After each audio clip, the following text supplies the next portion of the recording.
starting. All attendees are in listen-only mode. Good afternoon, my name is Ronaldo and welcome to today's webinar. Your speaker for today is Ellen Bartra. If you do experience any technical issues, the webinar will please use the chat box below. The webinar is being recorded and will be sent to you in due course. Over to Ellen. Hello everybody and welcome to What If You Don't Have the Answers. Just like Ronaldo said, my name is Ellen Bartkowiak and that last name is a doozy. I totally understand. So let's just call me Ellen and I look forward to working with all of you today. So our goal today is to always coach in a calm, confident, and curious mindset. Whenever somebody throws something at you, we always want to stay calm. So let me tell you just a little bit about myself so that you know I'm not just some crazy person off the street who got in to present today. I am a member of the Career Thought Leaders with Ruth Winden. So thank you to Ruth, a member of the Career Development Institute, and she helped line up this presentation today, so thank you. Here's a picture of Ruth and I. We are on this is the Board of Directors for the Career Thought Leaders. Hello, Ruth. Nice to see you. I also am a board member on the International Coach Federation, and there's a Wisconsin chapter. So the International Coach Federation is like my mothership. That's where I go for my resources, for my credentials, for my colleagues, excuse me, sorry, so that I can stay current. And the International Coach Federation has many different chapters, and since I live in Wisconsin in the United States, I sit on the board for that chapter. Through the International Coach Federation, I'm a PCC level coach. And the reason I tell you this is because I bring to the table many years of experience, but also I've gone through the credentialing process to be a professionally certified coach. And what I had to do to get there, I'm talking about some of those techniques today. I'm an instructor through a career coach certification class, which is online, through the academies. And so I coach and teach coaches how to get their certification. So it takes it to the next level. And again, part of the techniques that we talk about in our online class, I'll be covering today. I bring 20 years of higher education career management experience. So I used to be a career center director, and I worked in career centers throughout the United States, and even went to a conference in London talking with other career professionals on the employability practices. My sweet spot is working with experienced professionals, those working professional MBAs who are working full-time, who've gone back to school to get their Masters of Business Administration, the executive MBAs, moms who have degrees who now are returning back to work, second act careers, professionals who are saying, okay, my kids are off to college. It is now time for me to figure out what do I really want to do with my life. And then career changers. I love working with career changers. I'm also a professional speaker, and I speak with organizations, universities, and associations around mindfulness management, executive presence, interviewing tactics, and career success. So the reason I bring that up is because you're going to see a little bit of some mindfulness practice throughout today. And so if you can use it, great. If it doesn't click with you, just set it aside. That's great too. So today our learning objectives are that you feel, understand, learn, and apply. That you'll feel the difference between fight, flight, or freeze and know how to coach in a calm, confident, and curious mindset. To understand what happens in the brain when we focus on being in an upward spiral before and during our coaching sessions, you'll learn how to ask open-ended questions and build trust and rapport with your clients or students. And we'll find ways to apply and practice these techniques to boost those positive effect hormones in your brain so that you can feel calm, confident, and curious before a challenging client or a challenging situation. So you're here today to talk about what if you don't have the answers. So let's talk about what if you don't have the answers when a student says to you, my interview is this afternoon, so I need to prepare very quickly and update my CV. Or when someone says, which career should I do? Consulting or investment banking? Or if someone were to say to you, what's it like to be a biochemistry engineer at SeaWorld? Or any other question where you don't know the industry. Or here's a kicker where I've had somebody say, I came to you because you helped my friend get a job, so I want you to get me one too. And so here's where I encourage you to use the chat room. What other questions make you stop in your tracks? So when you're coaching a student or a client or working with a colleague or doing training, whatever is in your repertoire, when you saw this presentation today and something clicked with you, what came up for you to say, what are some questions that either stump you or when somebody asks you a certain question? So I'll leave the chat room to continue and I'll go and I'll check in just a couple minutes, but I'd like to check in just to see if there are questions that come up for you. So let's talk about what's really happening when people ask you questions where you don't have the answers. Usually what's happening to your client or your student is that some type of threat is happening. And I don't mean a knife to the throat. I mean a little psychological threat. And it could be to their time or to-do list. That if their time and to-do list is adding up or affecting the decision, that makes them kind of go into a little threat mode. And if they go into a threat mode, sometimes we as coaches can feel that same thing. Sometimes their reputation is being questioned or threatened. I'm working right now with a client, and every day she feels like her reputation is being questioned. And so what happens when we are in our coaching sessions is that she's incredibly defensive and she clings on for the answer. And so when she's in that state, then that reflects, then it bounces right onto me, and I feel like, oh, I have to have the answer for her. And it could challenge my reputation too. We don't want that spiral. Sometimes people, for them, their income is at stake. When a student comes to you and says, okay, I need a job, I need an income, I need to be able to pay off all of my loans, there's a little threat that's happening there. Sometimes you'll see that people in their body, when their body is depleted of those positive, uplifting, happy neurochemicals, they come to you when they're sick and exhausted and they're not sleeping because they're either doing their job search while they're juggling many other things, or they're stressed in their job.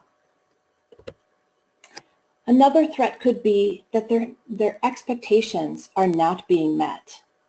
They have certain expectations that they want to happen in their job, and it's not happening.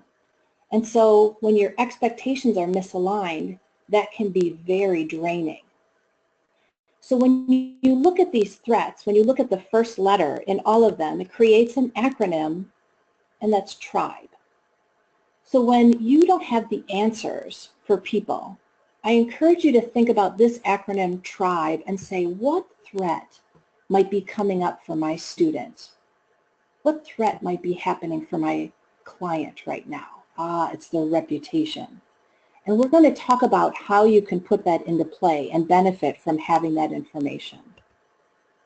So I just checked the chat room and I see that there aren't any questions. So that's fine. I'm going to take that as that we've hit some of the questions and that we're on the same page. But always feel free to jump into that chat room if you have anything to add or if you just want to, say hello. Okay, so it all started, this presentation all started with Oprah. I love Oprah, and when people say if you could go to lunch with anyone dead or alive, who would it be? Oprah is my gal. She doesn't know it, but I would love to go see Oprah. And so I saw her show. I actually went and saw a taping of her show. I was working in Chicago, Illinois, and that's where Harpo Studios used to be. And I'm not in this picture, but this is exactly how it was, because the show was in 1998, and wouldn't you know it, the topic was fight, flight, or freeze. And I didn't care about the topic at that time. I just wanted to see Oprah, and this is exactly what it looked like in between the commercials. She'd have her entourage, and she just was getting all fluffed up like crazy. There was somebody in the audience who was trying to pep us up. You had to look a certain way. You had all these rules and regulations. To get tickets was such a challenge. You pretty much had to sign over your firstborn child. And at that time, I didn't even have any kids, and I was like, yep, sign me up. Whenever I have kids, take it. I want to go see Oprah. We would call 8 hours a day, because that's when the lines were open, to try and get tickets. It was crazy, and this was 1998. This was when she used to shake hands after the show. It was so exciting. Like, the show would tape, and then she'd stand in the audience, and then it changed that she would give a high five and then a fist bump, and then she didn't do it anymore because she got too big.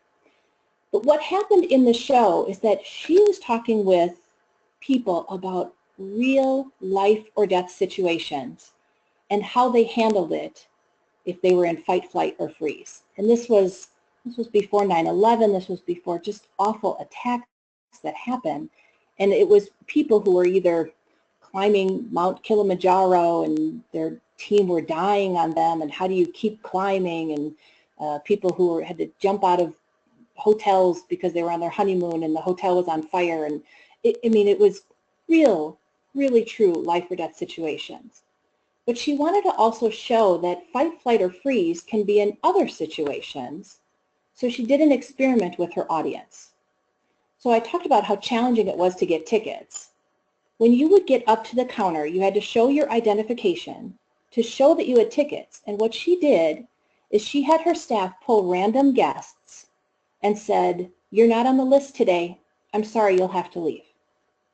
So imagine you fly from Heathrow, you land in O'Hare, you're in Chicago, you're so excited to see Oprah, you stand in the queue for 3 hours, you get up there and it says, "Sorry, you're not on the list," and they just turn away from you.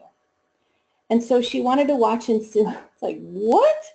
She wanted to watch and see what happened. And then she showed these clips to the audience and people all laughed and it was entertaining. But what she discussed was the brain science behind whether you were in fight, flight, or freeze, or whether you were in calm, confident, and curious. And of course, some people freaked out. And I remember one woman is like, "I'm going to need to talk to Oprah. Like, you need to get her down here right now." And of course, other people were like, "Could we just kind of step aside and, figure out a way to figure out this situation?" So let me pause for a second. Going back to the chat room for a second, we have some questions that came up. So Ronaldo, if you want to review those or share those, that would be great. Hi, Ellen. Yeah, we have one question, statements that students ask their teachers. What do you think I should do is one that they've been receiving a lot. And which job/university is the best? Oh. Yeah.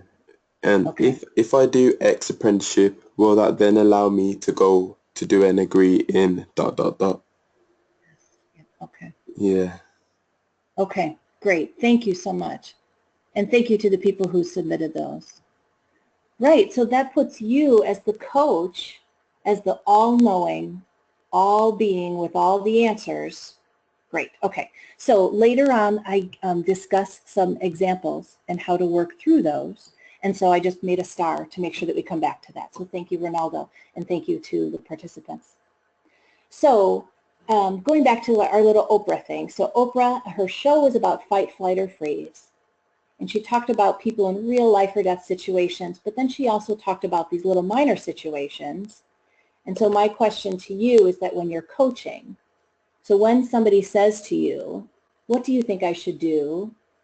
or "Which job or university is the best?" or "If I get this degree, can you guarantee that I'll get to X?" And we're just talking about that little second when those questions come up. Where do you think you are? Do you go to fight, flight, or freeze, calm, confident, and curious? And so just to look at the brain science about what's happening is this little visual. So Susan Whitcomb is president of the academies, and she and I teach the Career Coach Certification class. You might have seen her books. She's written Resume Magic, Interview Magic, the Twitter Job Search, and now she is a huge brain-based mindfulness management guru. So she has created this excellent visual that talks about what happens when we're in the red zone and the blue zone. So here's the little brain science behind it. Let's go over the red zone. The red zone is our fight, flight, freeze. Other words could be frantic, fearful, or frustrated. And what happens is that's where we get a spike of cortisol and adrenaline. Those stress hormones spike. And then everything else is depleted. The blood flow is siphoned from our brain and sent out to our arms and legs. Our mental resources, to be creative, to be strategic, it's all drained. Our thinking becomes narrow, rigid, black or white. Our immune and digestive and reproductive systems can be cannibalized or depleted. Our resiliency is derailed and our optimism disappears. So this is our threat, protect state. On the right-hand side, what we call our blue zone, this is flow and flourish, peace and possibility, calm and connect, create or confident. Those are just some key words. And what happens in the brain is that those happy neurochemicals, the dopamine and the serotonin, they flow. Blood flow to the smart part of your brain increases. Problem solving, ideation, and learning increases when you're in this zone. Social engagement and trust increase. Cardiovascular health and immune systems improve. Resiliency and the ability to take action increase, and our sense of identity and goal orientation increase. So this is our safety and create state. So we're going to be talking quite a bit about red zone, blue zone, and I want to be clear that red zone doesn't mean that you're ready to flip a table and that you need to speak to Oprah because there's a problem. It just means, I hope you kind of laughed at that. That was a little bit of a joke. So the red zone means that things are depleted. And especially if you look at that middle item, your thinking becomes narrow, rigid, black and white. And I think that is a lot of where our clients, students, people that we're working with, that's where they live, in the red zone, because making change that could cause a threat, your reputation, your income, your expectations, that can put us in the red zone. So just to pause for a second, because I believe that what we're talking about today might be new to some people. And so my question to you is, what is one word that you take away from this visual that will help you lean towards the blue zone? And if you want to type it in the chat room, you certainly can, or just write it down on your own. But it gets into that long-term memory of, oh, for me, I like that word connect. Or for me, I really need to remember the blood flow. That's going to be my one word, which I know is actually two words. But whatever works for you to keep this blue zone visual in your head. All right, moving on. So how do we get out of the red zone? So especially when we're coaching or when we're living our everyday lives, how do we get out of that red zone? Well, just like when you fly and the attendant says, in case of an emergency, you have to put your own mask on before you help others, it's the exact same thing with coaching. If somebody comes to you in their tribe threat of my reputation is at stake, you need to make sure that you are in the blue zone so that you can help them and reflect back. So here's a technique of how to do that, and it's called the ABCs technique.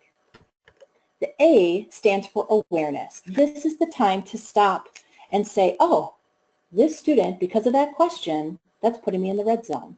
I can tell I'm starting to get a little bit narrow and I can't think of any solutions and I'm not being helpful to this person. And actually, just so you know, this ABCs technique can take 3 seconds, but the amount of time that I talk about it is probably 30 seconds. So the next step, the B stands for breathe. There is so much literature on the importance of breathing that I could spend a whole nother workshop on the importance of that breath in terms of the brain science and the chemistry in your body. But that breath, if you like a visual, think about that instead of in that fight flight, when you're making a fist back in caveman times where they had to fight for their food, you take a breath and all the blood goes back to your prefrontal cortex. Or if you're a yoga type of person, you think about sitting in your yoga pose. But that breath, deep belly breathing, hopefully you're doing it right now, keeps you calm. The C stands for compassion.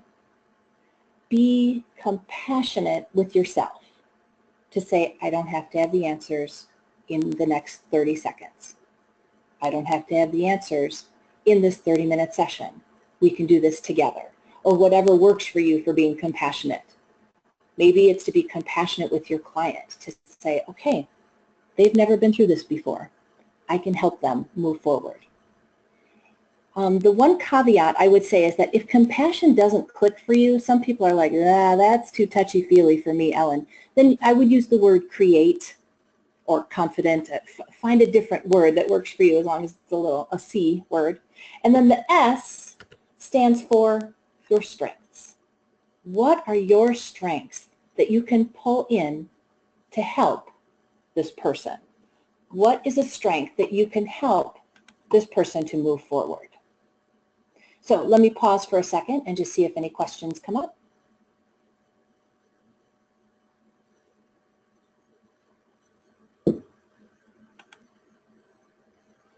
Okay, great. And moving, unless Ronaldo, did you have anything? No, Ellen, no questions at the moment. We had a couple of people saying that the color chart made them feel calm. Oh, good. Yeah. Good, that's great. Good, especially for a Friday afternoon. I know some people are listening to this later, but that's great. Great. All right, so this is the ABCs technique: awareness, breathe, compassion, strengths. So I'm going to give you an opportunity to actually try it. We get to practice the ABCs. So what I'd like for you to do is think of an upcoming big project that you have, a big one that might even touch some of those red zone characteristics.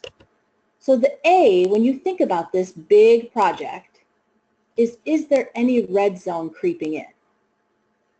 So the big project could be a task that you know that you have to complete. It could be a report that you have to write. It could be a client that you might dread seeing.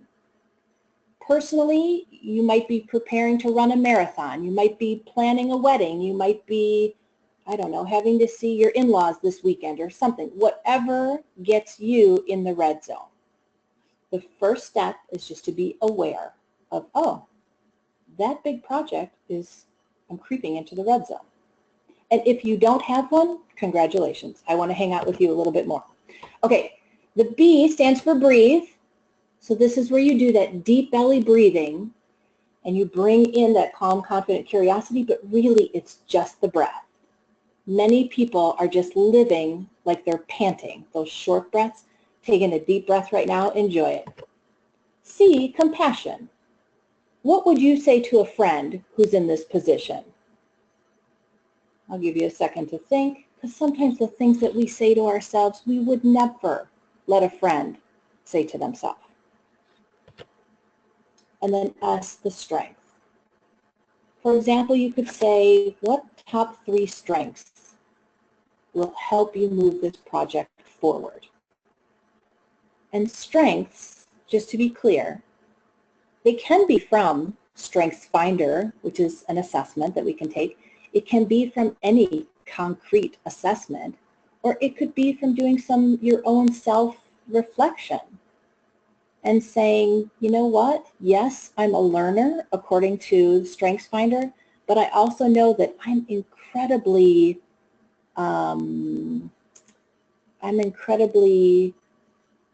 I'm trying to think of something that isn't on the StrengthsFinder that somebody might just say. I'm hilarious. I add levity to situations that cause stress, and that's what keeps me in the blue zone. Or, you know, I think that you can get the examples of it. So just going through that exercise, and I know that I rushed you through it, but it gives you an opportunity to feel what it's like to be the student or to be a client. So the one caution I would say is that when students come to you, and if they are truly in a red zone, and if you think about on a spectrum with maybe pink being lightly red zone and then hot red being the farthest where they are way on an end where you might not pull them back, you have to be very careful how you try to get them to move over to the blue zone. as you can well imagine, the worst thing that we can do is say, just take a breath. Let's just slow down for a second. But to ask questions and but to just be aware of it is the first step. So let's talk about other ways that we can tie this in and skills that will help our clients. So this comes from the International Coach Federation. And the International Coach Federation has 11 core competencies that are to be used with each client or each student. And so every time I meet with a client, I go through these core competencies. So some of them we spend a lot of time in, some we pretty much gloss over. It's not like a checklist that first we meet the ethical guidelines, then we establish an agreement, then we establish trust. It doesn't go that way. It's more of a, like a melting pot, and so that they all come together. But today what we're focusing on are powerful questioning. So just in case you like structure and you would like structure in your coaching session, the International Coach Federation, this is on the website, and it gives some nice structure to any type of coaching situation. So today, powerful questioning. When asking powerful questions, the International Coach Federation states that this is the ability to ask questions that reveal the information needed for maximum benefit to the coaching relationship and to the client. And they give a couple specifics. So I apologize for a text-heavy slide that you're about to see, but I think it's helpful to understand what we're talking about with powerful questions. We want to ask questions that reflect the client's perspective. So to be curious, but ask what is the full picture to get the client's perspective. If they come in and say, I need to know whether I should take this job or go to university, which is going to be better for me. This is where we can stop back and say, let's look at the big picture. What is the full picture here? Or what maps do they have in their head? Whether we're a young professional or whether we are experienced, we have tapes that are playing over and over and over in our head, that they have a map to say, I'm supposed to do this, then it goes over here, and then it goes here. We can stop and let's get the full perspective. We want to ask questions that evoke discovery, insight, commitment, or action. Anytime they come to make an assumption, like, well, what should I do if I want to work in this certain place? Let's challenge those assumptions. Or if they say, well, I know that I have to do this because if I get this degree, then I will get that job. But I want to make sure I get it in 6 months. So let's challenge any assumption that they have. We want to ask questions that move the client toward what they desire, not questions that ask for the client to justify or look backward. So for example, we want to say, what would you like to create? What does the ideal look like? What would you like to come away with after that informational interview meeting? We don't want to say, how come you don't have that done? Or remember we talked about if you did those 6 steps, you'd be further ahead. Why aren't those 6 steps done? Powerful questions help them move forward. We want to ask open-ended questions that create greater clarity, possibility, and new learning. And those usually start with what and how. So what I want to do is talk about those what or how questions, and we call those curiosity versus quiz questions. And here again is a little bit of the brain science behind curiosity questions. We want to invite curiosity questions. If you look at the visual of the upward spiral, an example is to start with contentment, it moves to hopefulness, it moves up to optimism, then we get a positive expectation belief, enthusiasm, passion, and joy. What a great way to think about life. What a great way to live in this upward spiral. But sometimes when we're coaching our students, our clients, there's desperation and their questions, they're feeling in a negative spiral. If we ask curiosity questions, they are open-ended questions. We approach that from an inquiry or a curious state of mind. They usually start with the word what, or sometimes how. And what happens in the brain is that it releases that dopamine, the happy neurochemical, And that helps clients stay in the blue zone. So remember, all those things that happen in the blue zone, breathing, creativity, ideation, we want that blue zone. It invites the brain to find new answers that might not have been there before. And then new insights come, and that's where the upward spiral begins. Because if you think about it, they might not have had this opportunity to have someone ask them these questions. They might have parents who are saying, get it done, get it done, get it done, why is it not done? Or they might be having those threats hanging over their head, you need an income, you need a salary, you need a bigger salary, or whatever their threat is. So those are the curiosity questions. If we ask quiz questions, then we go into this negative spiral. And the thoughts can start with boredom, pessimism, then go to frustration, disappointment, doubt, worry, blame. Where we spend our energy, what we think about, that grows. So if students are worried about their decision, then it goes into blame of, oh, I haven't worked hard enough to figure this out. Oh, I'm so discouraged. Everybody else is getting jobs, but not me. Now I'm angry. I spent all this money at this institution. I'm going to get revenge. I'm going to write a tweet to really be frustrated. So, okay, it goes on and on. So the quiz questions that, boy, I really kind of got into that downward spiral, didn't I? So we want to avoid those quiz questions. Those are the close-ended questions, and it's more of a telling mindset when the coach says, you need to do this, this, and this. Those questions usually start with why, can, will, do, or have you.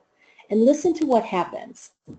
It releases stress hormones when we start to ask those type of questions, and then that adrenaline increases. These types of questions put the client in the red zone, and then there's a race in the brain to find the right answer. When we say, why isn't your resume done? They feel like they have to have that specific answer. Even if we say, can you do that? Well, yes, I can. Of course they want to please their coach. They feel the need to say yes. And then the downward spiral deepens. So we want to make sure that we keep them in that upward spiral.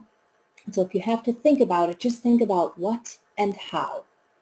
Or you can ask the student, what's a way that we can turn this around and build into an upward spiral? So let's do some practice scenarios. As a reminder, so I came up with 3 little scenarios that put me in the red zone. And the triggers are these tribe threats. Remember, time, maybe is it adding up to the client's time or affecting their decision? Their reputation is being questioned. Income is at stake. Their body is being depleted. And their expectations are not being met. So here's scenario 1. So meet Sarah. So here's a client that I'm working with. She's an experienced professional. She's had 45 years of work in the world of work. She currently is job searching because she is burnt out. She hates her boss. She was overlooked for a promotion, and she's taking it very, very personally. So her tribe threat is her reputation is at stake. And her gift is that she's a talented, world-renowned scientist.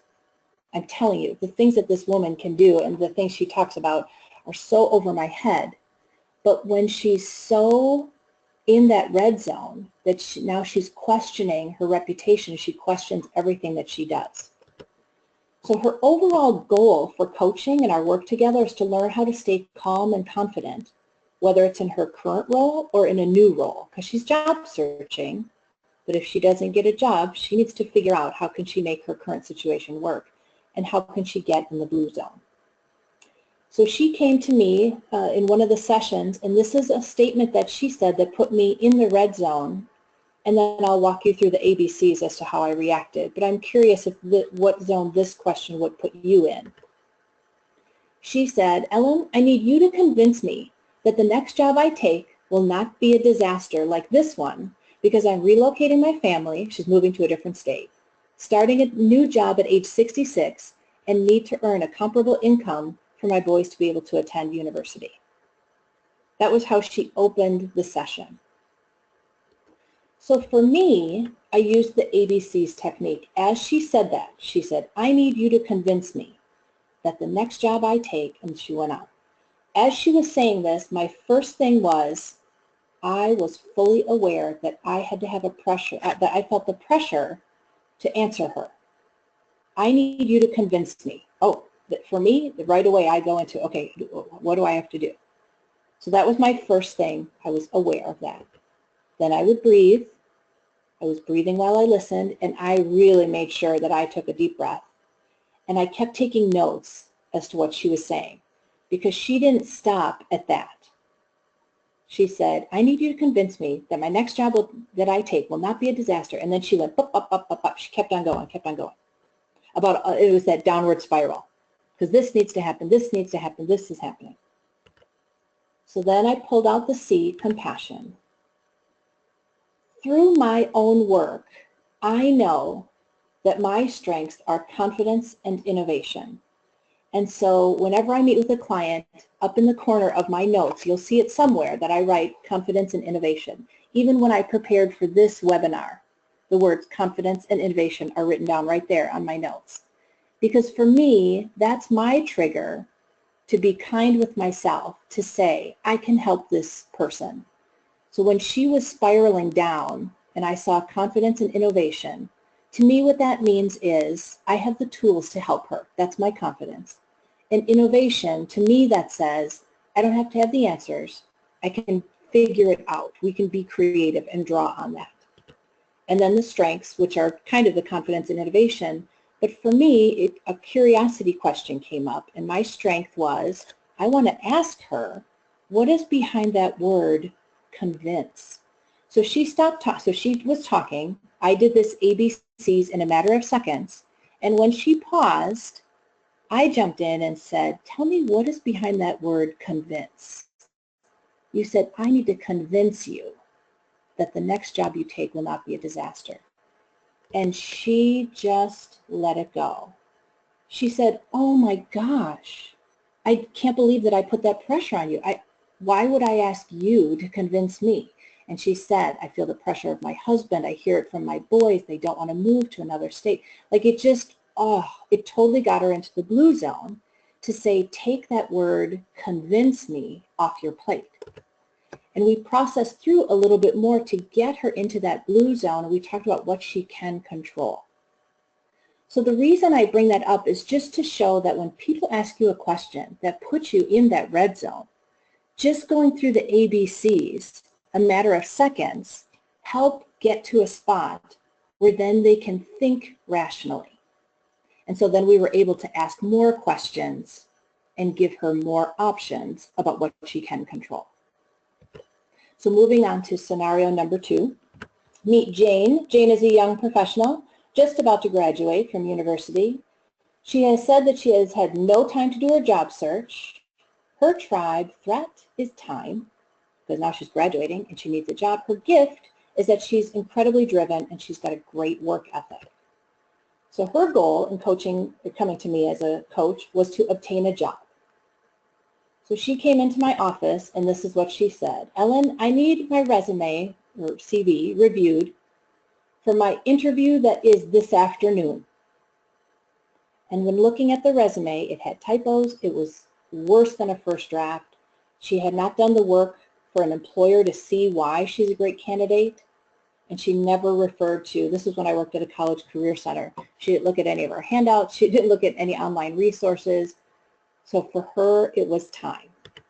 So for me, again, here's just an example of how I go through the ABCs.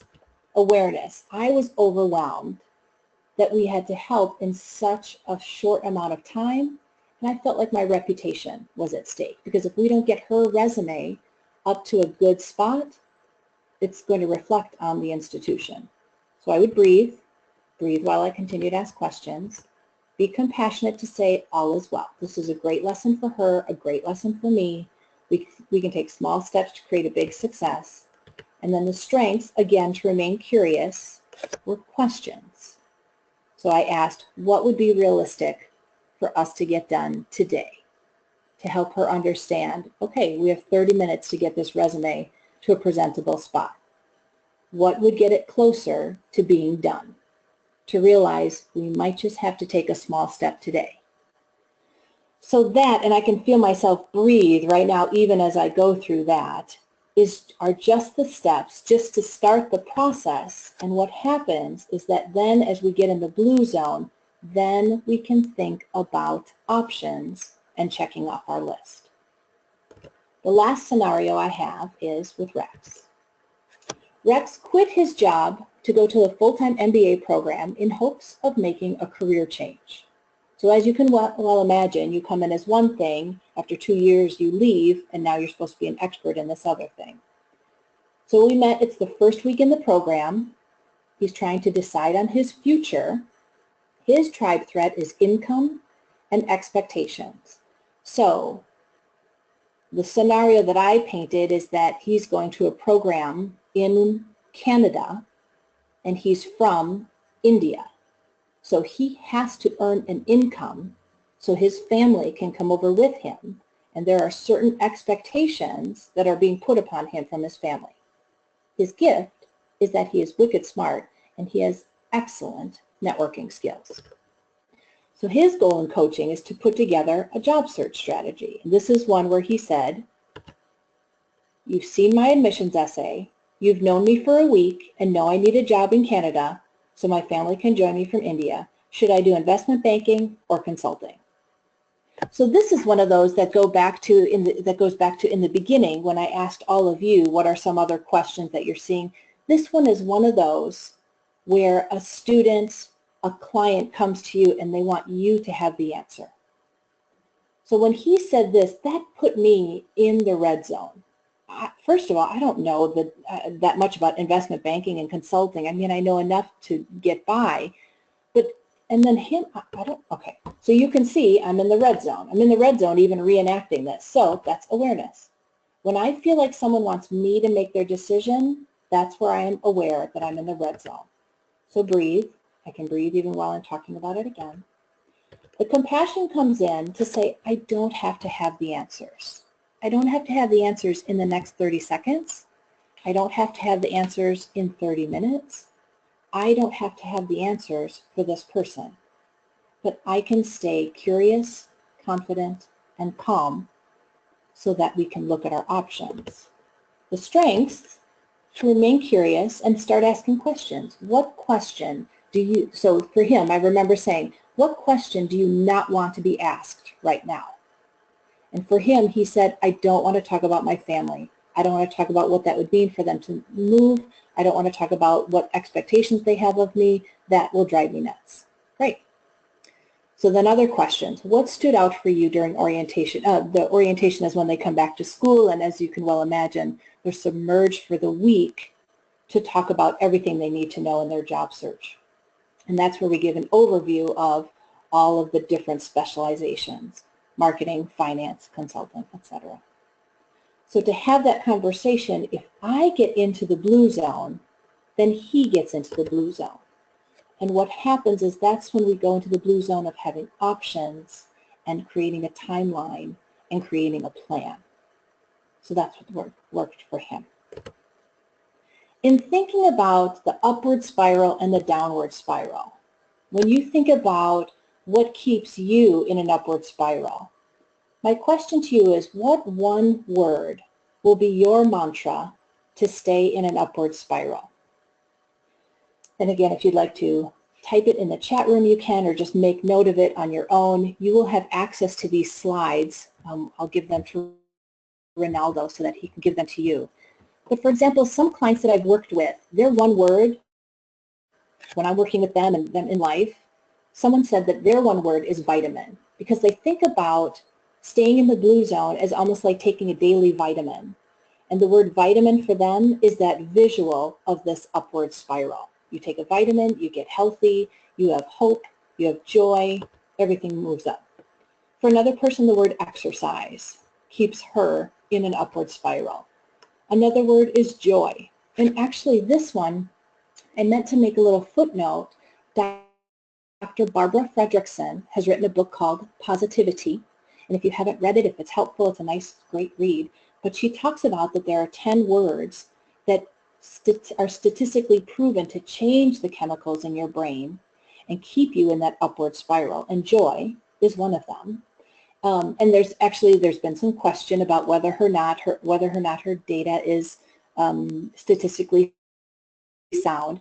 But I think if it gets you in that upward spiral, and if it works for you, keep on doing it. But joy is one of those words. Hope is another one of her words, and I've had clients that like that word.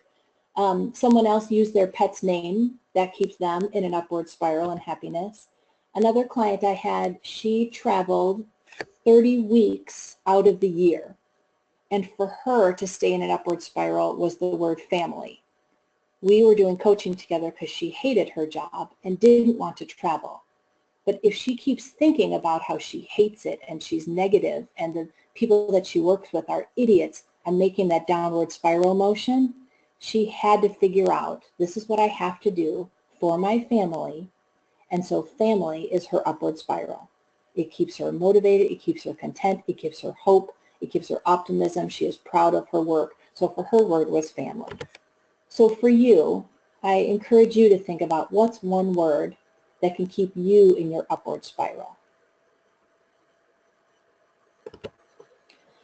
The other thing I want to leave you with is a toolbox of powerful questions. And I started to type out powerful questions, and those powerful questions are really those that help shift a client's perspective.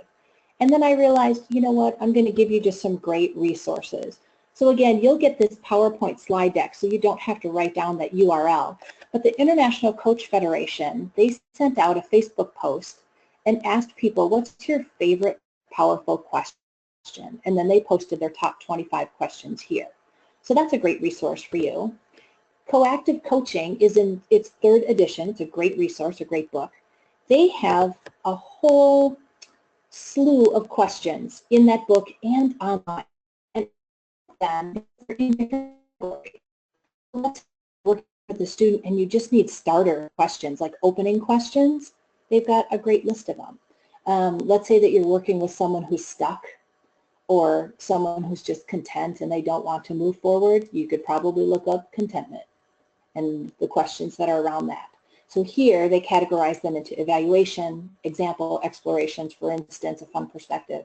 So let's say for exploration, you'd like some powerful questions, and you can see that they all start with the word what.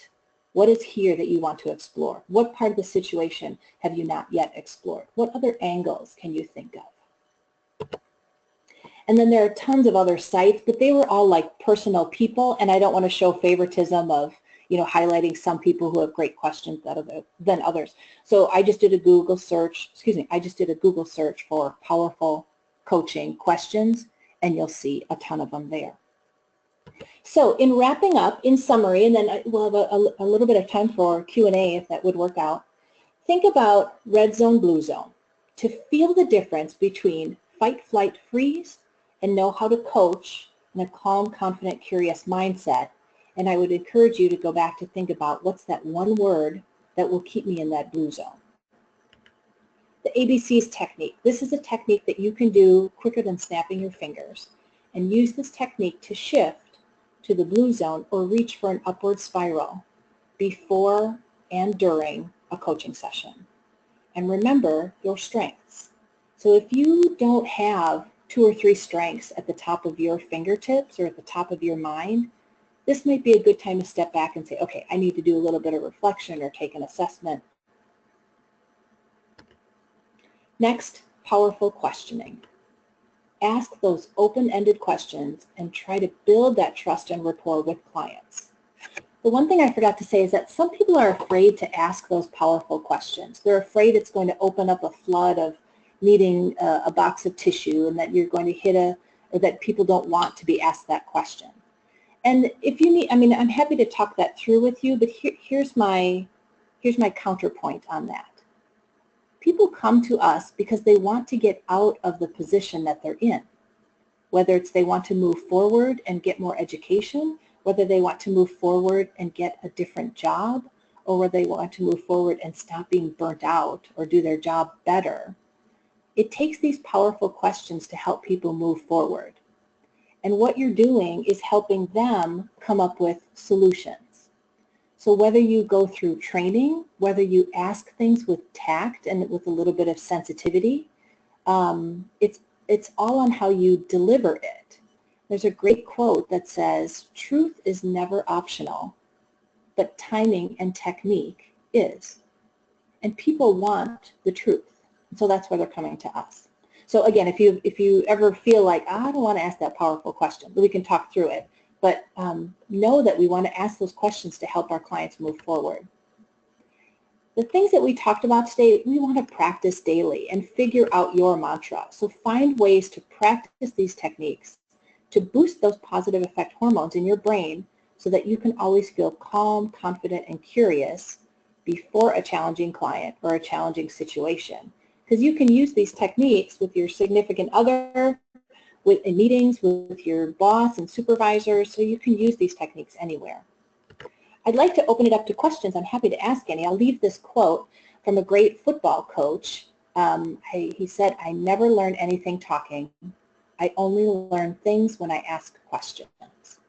So with that, I leave you with powerful questions, and thank you so much for your time. But I'll stick around if anybody has any questions. Please connect with me on LinkedIn or drop me a line. I look forward to connecting with you. Okay, Ronaldo. that's been a great webinar so far.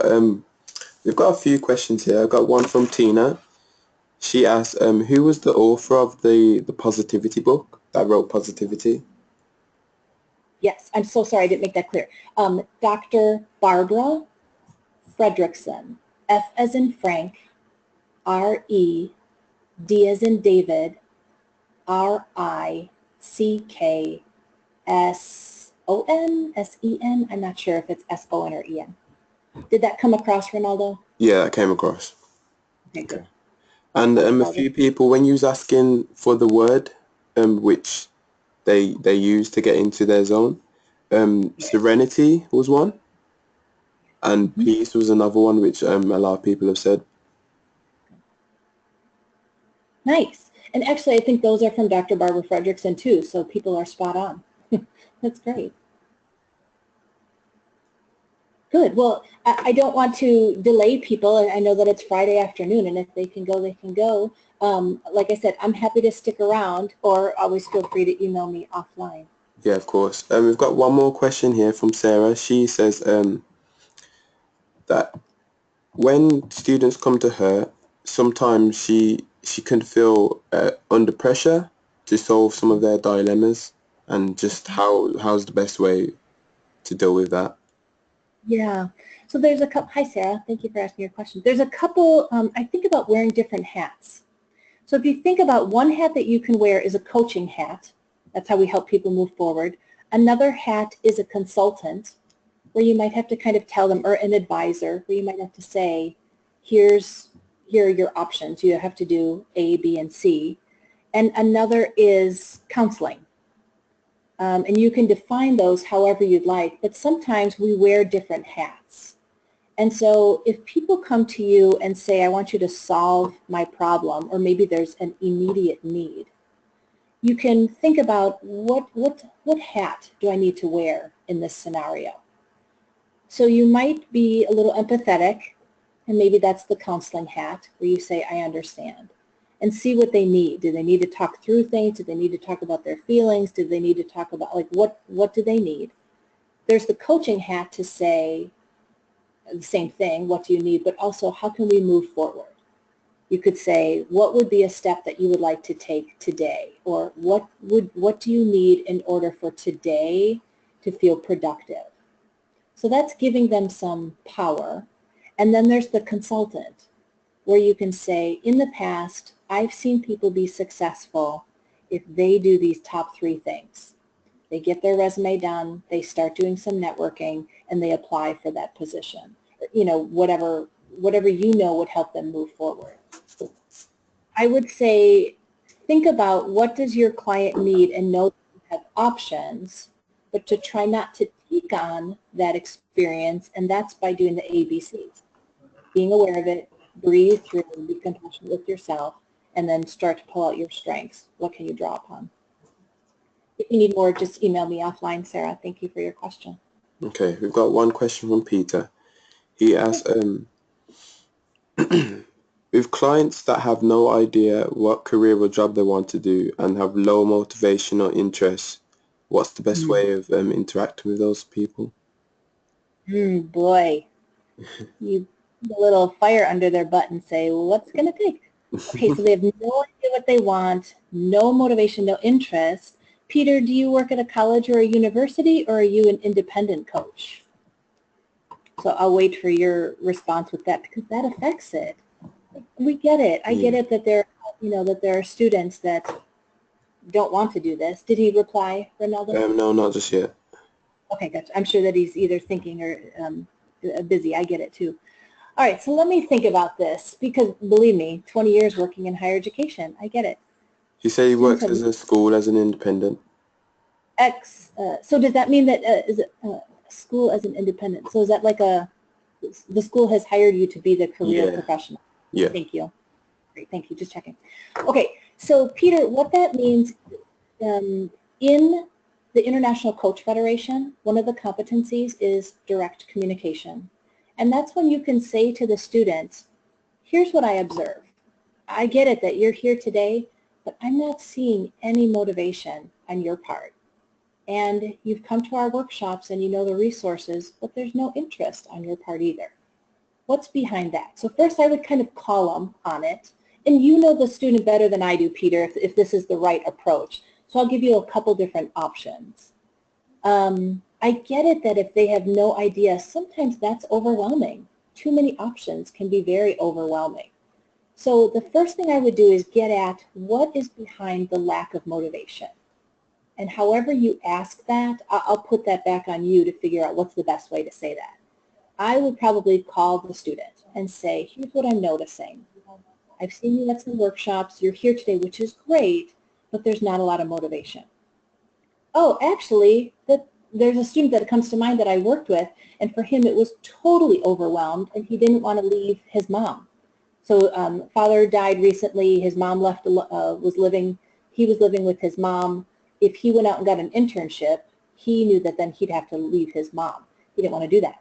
But it came out as not getting his resume done, didn't want to go interview, didn't follow up on anything that he was supposed to do. So that's the first step. Find out what's behind that lack of motivation. The second thing is we can empower them by saying, here's some things that have to be done for you to get to point B, wherever they're trying to go, either choose a major or get a job. And then you can give them some things to do and then stop and ask them, what part of this do you think you could start to work on today? So we don't want to overwhelm them, but we want to say, here are the steps that have to happen. What are some things that you can control and that you can do? I'm just watching the time, and so I hope that helps. But Peter, if you need any more specifics, just drop me an email. Yeah. Okay, we haven't got any more questions in the question panel at the moment. Okay. So if you'd like to contact Ellen any other way, you can, her social media accounts there, LinkedIn, and their website, her email address. So, yeah. Okay. Thank you very much, everybody. Thank you, Ronaldo. Thank you. Okay. Thank you all for attending this webinar. I hope that you attend our future webinars, and thank you to her Ellen for a great webinar. Thank you all. You're welcome. You're welcome. Take care.